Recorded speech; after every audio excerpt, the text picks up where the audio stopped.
What is going on, ladies and gentlemen? Your man Eric Wilson, well, actually representing the National Scouting Combine, which take place February 28th through March 1st at the Grand Parks Event Center in Indianapolis, Indiana. So I met this gentleman that I'm bringing on today at the Hula Bowl, and he was very instrumental in just kind of giving me a little more inner working and knowledge just about drafting and scouting and what to look for, some of the characteristics and traits that they look for in athletes. He is a senior scout for the NFL Draft Diamonds. Please help me welcome in my man, David Nett, to the show. David, what's going on, man? What's up, brother? How you been? I'm doing well. I'm Comes, doing well. I didn't get to stay for the thank entire game, but how was the Hula Bowl? Hula Bowl came out awesome. Uh, we had a much larger response than we previously expected. Mm-hmm. 154 scouts, an additional 20 to 30 executives from every professional league. We had two players from Japan for the Hula Bowl, which is traditional for the Hula Bowl. And we had our Japan director here as well, Mr. Jackson, Coach Jackson. And he's been over there for 14 years.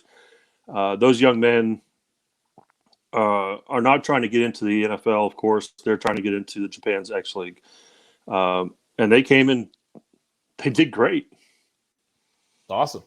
So, So for those of my viewers who don't know exactly what NFL Draft Diamonds is, would you mind just taking a few minutes and sharing with my audience what exactly is the NFL Draft Diamonds, why you guys are the best NFL draft source? absolutely. In 2016, Damon Talbot, who is the owner of NFL Draft Diamonds, opened the webpage up to highlight players that normally wouldn't get a look, whether it be their NAIA schools, JUCOs, not so much JUCOs.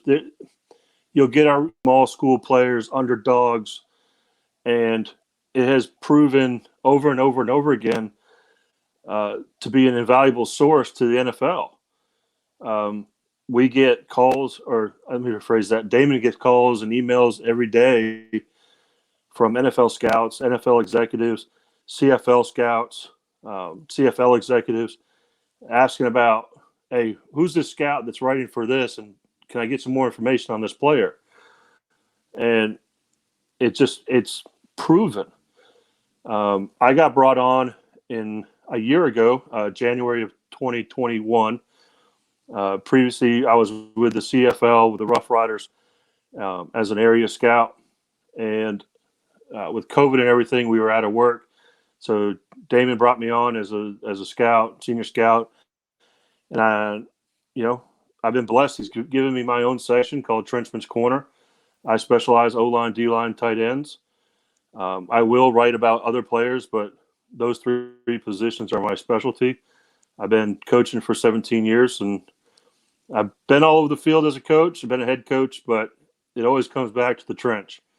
That's where my heart is, and that's where I'm not any better than anyone else. I'm just very good at what I do. Hey, jack of all trades, I'm sure. So let me ask you, being a part of the NFL Draft Diamond, and again, your best NFL draft source, talk to me about some of the traits when you see these athletes that you look for that make you say to yourself, hey, that young man is ready to take the next step. Tenacity. You can watch a guy from a Power 5 school, has the best coaches, has excellent technique, but he doesn't have the tenacity. He doesn't have that killer instinct, that attitude of competitiveness. Yes, they're out there competing every day, but you go to a D2 school or a 1AA school like Campbell University, or a school like that, and you find this kid that's 6'7", 320 pounds, and he eats nails for lunch.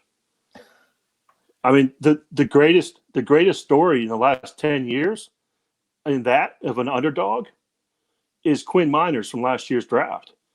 Division III, Wisconsin Whitewater, offensive guard / center. The last minute, the Senior Bowl calls him and says, can you come down as a center? He jumped on it.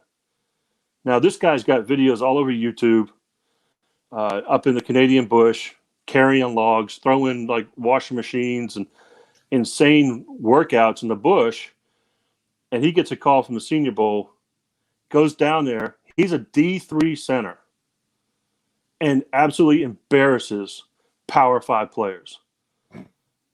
And these are the guys that we go after. These are the guys that we highlight on our website. Quinn is an underdog, and now he's starting. He made starting lineup at the second half of the season for Denver. I mean, they need an opportunity. Right. So tenacity is number one, and then it turns into technique. I'm very big on technique. I drill it every day as a coach. When I was coaching, I drilled it every day. Hand placement, foot placement, kick steps, angle kick to a vert kick, whatever, for a tackle. And then each position obviously has its own techniques and its own little quirks. But, and then, so tenacity, technique, and then the person himself. The person himself you can have the greatest player on the planet, but if he's just got a really poor attitude, he's not a guy that I want on my team as in a pros. A good example of that is Ed Oliver out of Houston 2 years ago.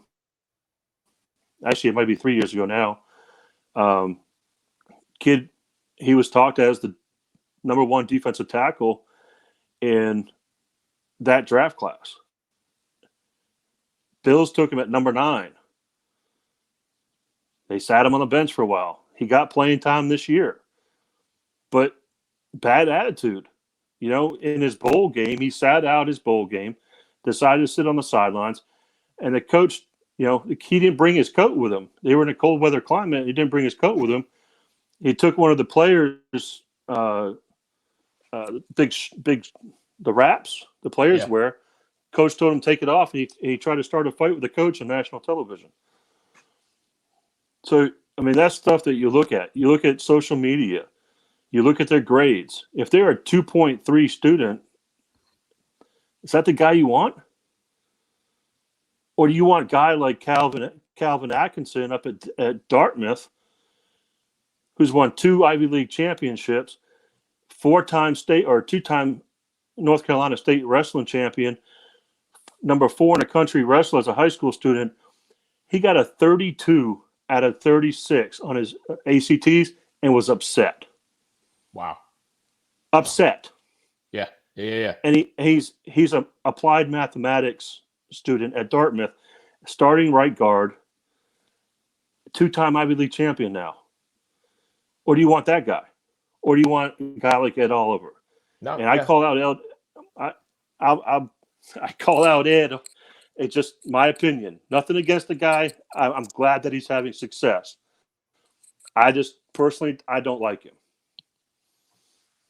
Listen, you've seen enough in your time to where you can pick and choose who you feel is going to bring value to these NFL teams. So, I mean, it stands to reason that people are going to trust your word based on, what you've done and the fact that you're not just a guy who hasn't been a part, like you say, like you have. You are a guy in the trenches. You are a guy who is a coach who knows how to find those little things that separate good from great and great from this guy's ready for the NFL, for that next level. He's going to bring value to your team, both on the field and off the field. He's a character guy. So, that just speaks to what you and NFL Draft Diamonds have done. So I want to transition really quick because I know you've seen a lot of talent this season. And without going into too much detail, and I don't want you to give me all your secrets, but could you give me at least a couple of guys who you feel, who you've seen, people should start paying attention to as we get closer to the NFL Combine and, of course, the National Scouting Combine? People might want to take a flyer on this young man. Well, as far as underdogs go, okay, I'm going to start with an underdog because that's what we do. They deserve it. Right. This young man has had the worst possible scenario for a college athlete. 3 colleges, 6 head coaches. Wow. Okay. And only about 2.5 seasons of actual playing time. But he was very, very productive. Now, I'm talking about Patrick O'Brien. He just graduated from the University of Washington. Previously at Colorado State, where he did all of his playing time. And he originally out of high school, he went to Kansas. Got caught up with those head coaches changes as a redshirt freshman and a true freshman. Went to Colorado State, started there, had some really great numbers. The reason I say this kid is an underdog that deserves it. I did security for Chuck Amato and Phillip Rivers the entire 4 years that Phillip Rivers was at NC State. So I got to see Phillip every single weekend. He reminds me of a young Phillip Rivers, 6'5", 230-pound quarterback. He has to turn his arm down in order for his receivers to catch, to be able to catch the balls. He's got a deep ball. He's got short strikes that are rockets. He can get out and run. I watched him against San Jose State when he was with Colorado State. He rolled out in a bootleg to the right. He threw mid-run 60 yards down the field right in the pocket. Ooh, right in the kid's pocket. All right. He can get out and run. He can scramble. So he's my big underdog that I'm really rooting for. I'm hoping that he can get invite to the National Scouting Combine with the NFL and really get an honest look. This year's quarterback class isn't that deep and it's not that great. So I really think he has an opportunity if he gets there to really show off. With my Trenchmen, I got to stick with my Michigan State boys. AJ Curry, Matt Allen, and Kevin Jarvis. Matt Allen center, Jarvis guard, a Curry tackle. Cumulatively, they have the highest snap count in the NCAA. All three they have tenacity. They are smart. They're well-behaved young men. And I had the ability at the Hula Bowl to work with Matt Allen and AJ Curry, and it just reaffirmed my belief in them. That big kid from Alabama, Evans, if he can keep his ankles from breaking, he got some big old hawks on him now. That young man, and everyone that knows me knows I'm not a big fan of Alabama, but Evans from Alabama, he's going to do something special with the right team. Okay. I think the first guy you're going to see off the board this year is Aiden Hutchinson from Michigan. I think Jacksonville's going to take him. If not, number 2 at Jackson or Detroit. Yeah, because Jared Goff needs protection. Well, right. So Jacksonville. I've looked at all the draft reports, and they're saying Aiden Hutchinson or Evan Neal from Alabama, depending which way Jacksonville wants to go first, whether they want to go offense or defense. Aiden Hutchinson, he's going to go number 1 or 2, period. Okay. With Evan Neal right behind him. And then, you get into the Texans, they need defense. So you're looking at Thibodeau or Jobu as an edge rusher for going to the Texans. The Jets and Giants, they both are desperate for offensive line. So I'm looking at I can't pronounce his name correctly. Aquanu from NC State, the junior. They call him the Pink. I can't pronounce it either. So you probably do better than I would. So they call him Mr. Pancake. This young man is absolutely phenomenal on the offensive line. I got to see him this year twice, and his technique is excellent. He'll grow into his size. He is absolutely a massive man. I want to say 6'7", 6'8", 3.25-ish, and he'll grow into his size. He's still early 20s. How we grow. Oh yeah, of We have to course. grow into it. We have to grow into our bodies. So Yep. I see him in the NFL in 4 or 5 years, absolutely being a stud. Of course, you have your boy Nakobe Dean from Georgia. I see him going to 6. I think Giants will take him. I think offensive tackle first, and then their second first round pick. I think they're going to take Nakobe Dean at 7. Okay. But in between all there, this is going to be a very heavy O-line, D-line first round. But there's a lot of teams in there. A lot of teams in there that need secondary and need wide receivers. And like the Falcons, I think they're going to take Stingley, the cornerback. Interesting. Okay. I think they're going to go after a corner first round. I think Stingley's going to be on the board for that. But again, I mean, all I'm doing is predicting. Right. I can't. We don't know what's going to happen until that Goodell, announces it. Until the GM calls it in, we don't know. So everything that we do, we talk about is all projection. My offensive center, number 1 in the entire draft, is Tyler Linderbaum from Iowa. I watched him. He started. Okay. He started out at Iowa as a defensive tackle, and I literally went back and watched all his film from freshman year that I could find in freshman year to now, and watching him grow week in, week out, year in, year out.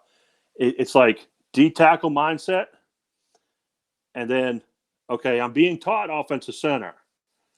And then it's like next year, my skills are up a little bit. They're really robotic still. I'm strong, I'm nasty, but my skills are robotic. And then last year, you could see a lot more fluidity in his technique and being an offensive center. I was really excited. I had a Draft Diamonds article started at the beginning of the year for him, one to watch going into this season. And then we got hooked up with the Hula Bowl, and everything kind of got put on pause. But watching his games this year, Tyler Linderbaum, you would never know that he was never a center. He, hands down, OC1 for this draft. Wow. That's huge. That is huge. It is huge. I think Matt Allen from Michigan State. He'll probably go, I'm thinking second round, earliest third round. AJ Curry. This young man, Matt Allen and AJ Curry, got a lot of attention at the Hula Bowl. So did Vincent McConnell from Cincinnati, Jared Williams from Miami, the offensive tackles. These guys, they're not very well. They're not very Jared Williams is, but they're not talked about a lot in the media. I have a lot of the media, the national media, I feel like kind of pushes certain schools and players. But of course, the truth is in the pudding. Right. 150 scouts, 20 to 30 executives, all talking about these guys at the Hula Bowl, asking big questions. The big dark horse, the big dark horse in this bowl, in this draft, is going to be Cole Snyder, the offensive guard from University of Central Florida. All right. So what about him? He put on a clinic. Okay. He put on a clinic at the Hula Bowl. Other players just as good, but Cole is he's only 6'3". He's not that 6'4", 6'5" guard. But he had the tenacity of a pit bull, a cane corso. He just had that "you're not going to beat me" attitude, and that's what it takes. And I'm not going to say who, but I had some NFL executives that I've known from the past when I was in the CFL pull me off to the side and specifically asked me about Cole. Of course, they asked about AJ, but the first one, hey, who's this Cole Snyder kid? Wow. And I think he's the dark horse. I think he's going to be the Quinn Miners of this. He's going to get on a team that needs he's going to get on a team this year. Definitely, he'll make a roster. I think he's going to get to camp. He might struggle at first, and then he's gonna figure it out like he did at the Hula Bowl. Mm-hmm. Wow. All right. Great information, ladies and gentlemen. A big thank you to my man, Dave Nett, NFL Draft Diamond Senior Scout, for all of your intel. I'm excited, man. I hope we get to see you at the National Scouting Combine again, February 28th through March 4th, going into the 5th at the Grand Park Event Center in Indianapolis, Illinois. Dave, man, my salute to you. Thank you so much, brother. I will talk to you really soon. Eric, thank you so much for having me on. It's been a pleasure, and I will talk to you soon. Thank you, and God bless. Thanks.